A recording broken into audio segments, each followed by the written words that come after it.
So thank you all for welcoming me and allowing me to be a part of your fellowship this morning. It's definitely good to be here. It's good to be anywhere. So where do I want to start this? I guess the thing I want to say first is that it's not often that people that would quote unquote be labeled as healers usually share their own vulnerabilities with folks.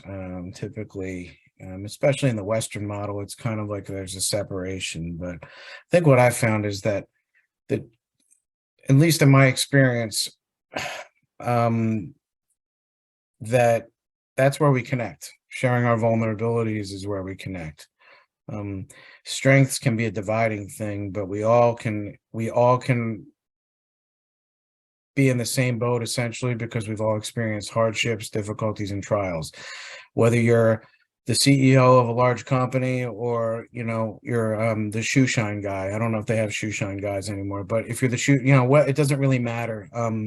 Regardless of what your title is or what kind of house you live in, what your upbringing was, how much money you have, what kind of car you drive. None of that really matters in the sense that we're all just we all can connect when it comes to sharing our challenges, because we all then can see that, hey, it's safe, like we're really not that different. So I like to really I think that's important. And then I think the next thing is like I'm gonna weave the idea that I've seen the spiritual breadcrumbs in my life since, now looking back over this lifetime, and I've seen it so many times, and I'm going to illustrate just kind of how it's woven through my life. Um, yeah, I was born on 2/22/1981. I was one of three. We were triplets, and I was born at 4:44 p.m. So if you're into numbers, numerology, 4:44 p.m. on 2/22 as a triplet. Now, the two my other two brothers, they were identical, and I was in a separate sack. I was the fraternal one. And interestingly, from a young age, if you've ever seen the Danny DeVito and Arnold Schwarzenegger film from the 80s, Twins, I used to very heavily identify with Danny DeVito's character from a young age, feeling as if and what they said in the movie was, we made you, Arnold Schwarzenegger's character, a perfect specimen, and we made you kind of like, you were like the crap left over. And that's kind of what I felt from a young age, through just a lot of experiences. But they say, and I believe this, that, regardless of what our actual gender, what our gender is based on, the argument about our sexual organs determine our gender. But the reality is we have male energy and we have masculine and feminine energy because we have the DNA of a male and a female, right? So 50% of us, around 50% of us is already determined. A lot of our character traits and personalities and generational traumas, etc., are going to get passed through our DNA. The other half comes from our experiences and our environments, especially at formative ages. Well, the day I was born, we lost my brother. My brother that I had just spent 8 months in utero or so with, died because he was too little. So my very first experience in this lifetime was of abandonment and trauma was the day I was born, within a few minutes, I'd say. So I don't really remember that event consciously, but my energy, my nervous system, my soul, does remember it. And in going through my journey, I've had to kind of go back and look at that. But it even goes back further. My mother was left at the hospital by her parents when she was born, and she was passed around as a young person. So you can see that abandonment is run very, very strongly through my lineage and through my experience. So that's kind of like the perfect storm. Now let's talk about what it was like growing up. I grew up in a house where I never saw my parents fight, never saw them drink, never saw them smoke cigarettes, none of that stuff. Um, I never saw any of that. Um, I grew up in a Russian Orthodox church in South Philadelphia. I was an altar boy, and it was like my first experience with a god or a spirit or something. I knew something was there. Um, it was never explained. It was just, this is what we do. We stand up at this time, we sit down at this time, we say this song, we repeat this word, we do this, you know, weird genuflect kind of thing, and it's supposed to be something, but I can't explain it to you because you're too little, and just shut up, sit there and do what you're told. Like, that's kind of what it was. And I didn't really, I knew there was something there, but I didn't understand. And as a young child growing up socially, I was kind of awkward. I was puny. I had big glasses. I didn't really take to like the typical boy things that I was told I was supposed to like sports, tools, cars, things like that. It just wasn't my thing. I cried. My dad made me play football. I cried every single day, till he finally let me quit. It was like trying to force me into being something that I just wasn't. And my peer group like let me know there was something wrong with me related to that, because I didn't fit in.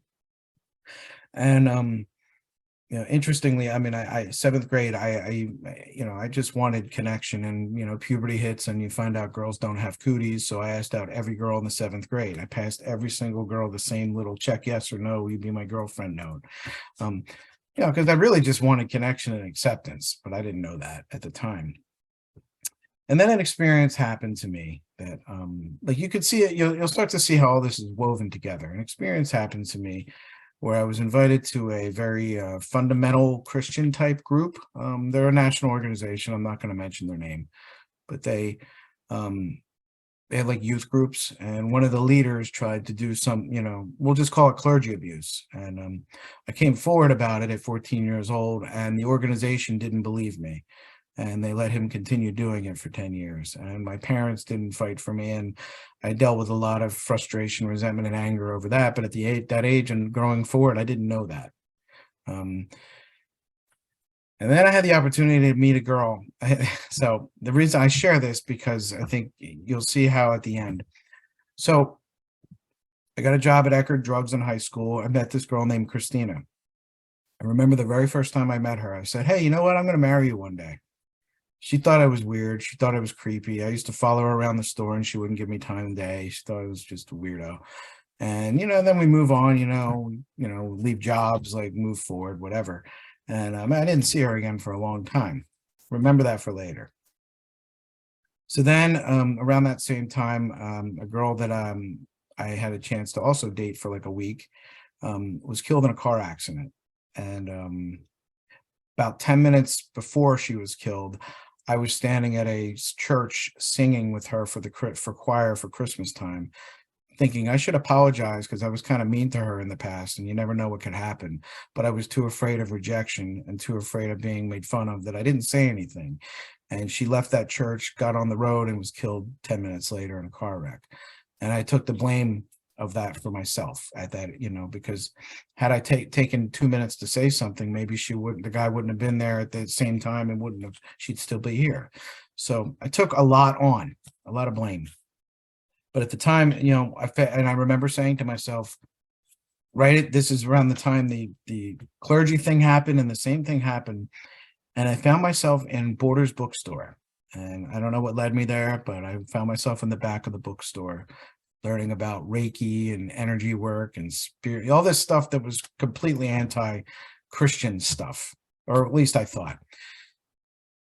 But I knew there was something there. And I wound up taking a Reiki 1 and 2 attunement with a woman in 98. Remember that for later.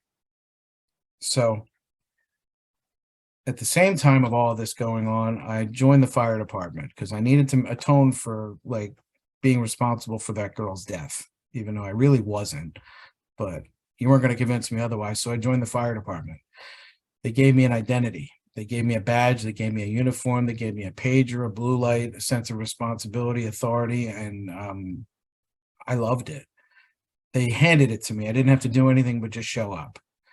And for the next few years, you would see me out rescuing as many people as I could, because I didn't realize that I was doing it because nobody was there to rescue me from all the stuff I had no capability to deal with or understanding of. And then came 9/11. Well, let's go back. I was in paramedic school in Philadelphia in July of 2001, God, 2001. And we were doing our hospital time in the hospital. This is a month before 9/11. And I recall Purdue Pharma came in with trays of food and all kinds of, presents and stuff for all the staff. And they sat us all down and they started talking about OxyContin, the drug. And they lied to the doctors. We all know that now, that they lied to everybody. And, so thus the opiate epidemic began. 1 month later, everybody knows what happened on 9/11. I wound up on a boat on the way to New York, on the Hudson River, about 6 hours after the towers were hit, on my way over to the city to try to help. And one of the things I learned on that boat trip was that there was probably 100 people from all over the tri-state area: firefighters, military, nurses, doctors, cops, EMS people. Everybody on that boat was getting completely wasted on alcohol. But you would never see that on the news because people would be appalled. The lesson I got was, wow, people just respond in only a handful of certain ways when they're faced with stress, fear of the unknown, grief, loss, all that. So we numb. That's what I was taught. That's what I saw. Combine that with a couple early injuries as a paramedic, twisted back, ankle, stuff like that. My guy started getting prescribed Percocets and Vicodins and things like that, not realizing that, man, this is doing a heck of a good job at numbing all those feelings that I don't want to feel, and I don't know how to feel, and I don't know how to respond to. So it slowly began. Then I thought, I'll get married, and I got married. I found a girl to take hostage for a couple years, about almost 10 years. And I didn't know. I thought, oh, marriage. I thought a house. I thought cars. I thought all these external things would give me some kind of sense of happiness or sense of peace. But I tried every combination and I found out it doesn't work. I can't fill this spirit hole, fill this like kind of void thing inside. I can't fill it with man-made things because they're not permanent. There is no such thing as anything permanent outside of my soul, my spirit. Everything else is temporary. But I had that in reverse for a long time. So as I'm married, I'm working as a paramedic for a couple of years. I'm becoming worse, starting to become more and more dependent on something to help me sleep at night or just black out. And it became substances, eventually it became stealing from people's houses when I would get dispatched to emergency calls. Not something to be proud of, but this is the truth. This is what happens. This is what happens when we don't know who we are, and we're grasping at anything we're grasping at anything to help make the moment just a little bit more tolerable. And eventually I wound up risking my life in the moment to make the moment just a little bit more livable. And how often do we do that with something that we don't even realize? If we all walked into McDonald's today and we saw a guy grab a Big Mac for the very first time, eat it and drop dead in front of us, there's a good chance we might never eat a Big Mac. It's not the first one that kills us. It's the days, weeks, months, and years of those choices that kill us. But if we don't see the immediate effects of what we're doing in the moment, sometimes we miss it, and then eventually it can become a habitual thing. Our bodies and minds become accustomed to it, and it becomes an automatic thing, an automatic response. So as things are going, I'm going to speed it up a little bit because I don't want to give a whole life story here, but eventually my wife left me. I lost my paramedic certification because of arriving at work under the influence. Thank God I didn't kill anybody, but I could have many times. Heroin became a financial decision for me. It was something I never thought I would do, but eventually when you have run out of resources, you become desperate and you can't afford it. I couldn't afford pills on the street because it was getting harder to get, and it became a financial choice. And then eventually in the August of 2016, I overdosed in front of my parents, in my parents' living room in my town, and was brought back by former colleagues of mine. So I've kind of been on a lot of sides of everything, but in my recovery journey in the last 6.5 years, I was basically at the point where, everything was gone. A lot of my connections were gone. I burned every bridge practically. I came to a place of complete desperation to do anything. And I figured out I had a moment of clarity that I didn't want to die. I wanted to live more than I wanted to die, because I realized at some moment around that time in August of 2016, I realized that like none of this could have been for naught. Like this, none of all of this stuff I went through could have been a waste, should have been a, like, it would be all in vain if I didn't, like, if it wasn't for something higher. And during the last 6.5 years, I started getting my body to recovery, my brain to recover. And all of those things started to reawaken again. Once I was able to clear everything out, all those things from when I was 15, all that spiritual stuff, energy, man, all that stuff started reawakening again, like a brush fire. It was like just automatic. It was like all this stuff just way opened up for me, and I didn't even know what to do with it. I'm thankful for a lot of people that helped me to navigate that in the early periods.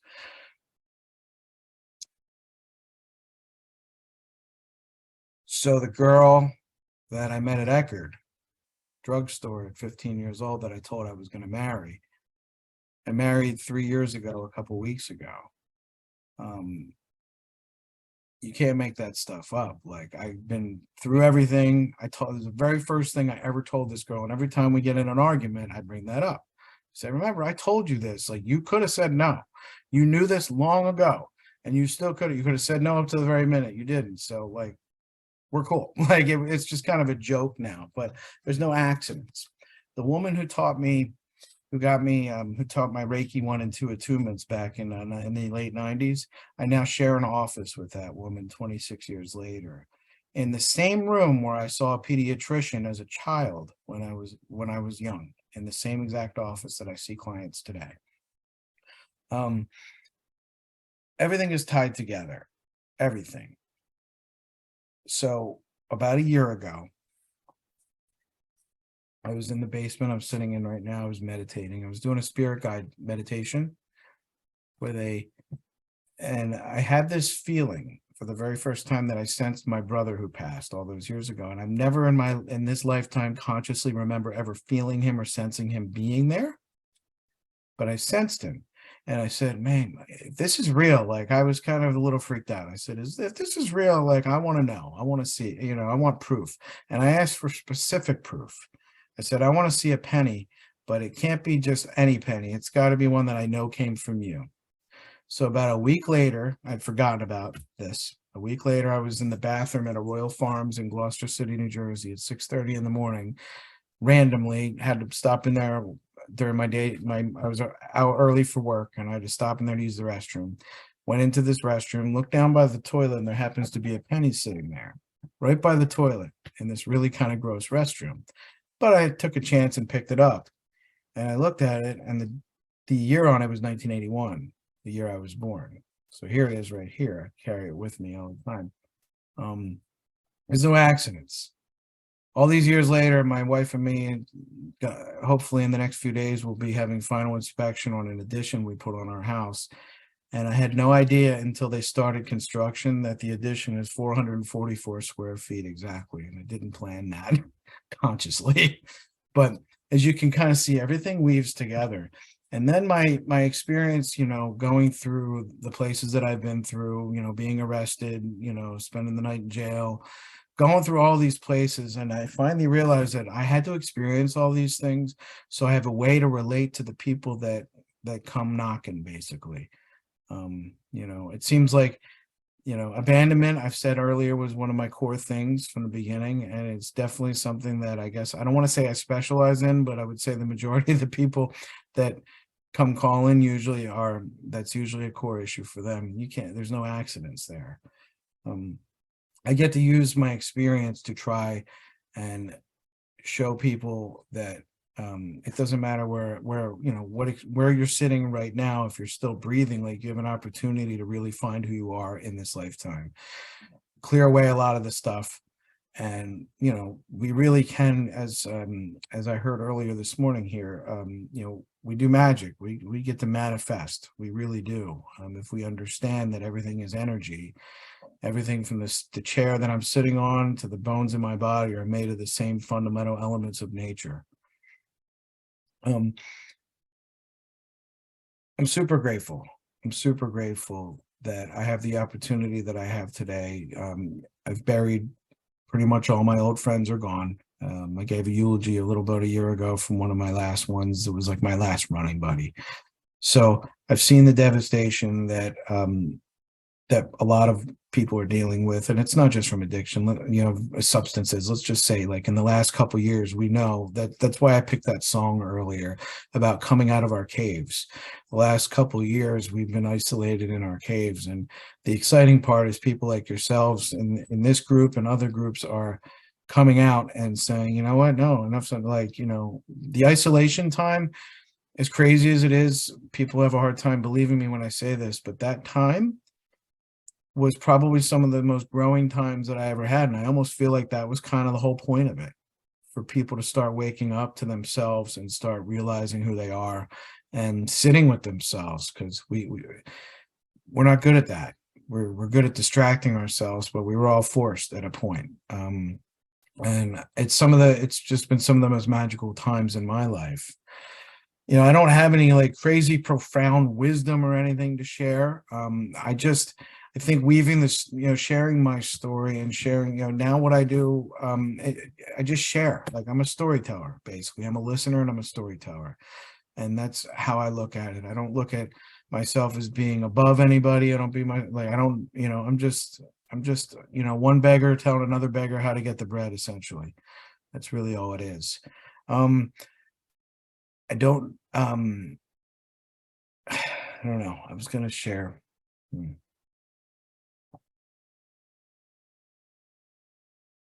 One of the greatest gifts I just got recently given was, I told you folks about how I sat into the early drug pharmaceutical rep talks about, Purdue Pharma.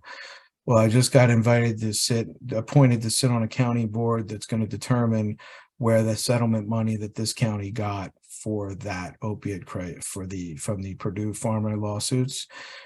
Each state, I guess, and each county got money. So our county did as well, and they appointed me to be on the board to help determine how this money can be best spent. And I can't think of a better thing.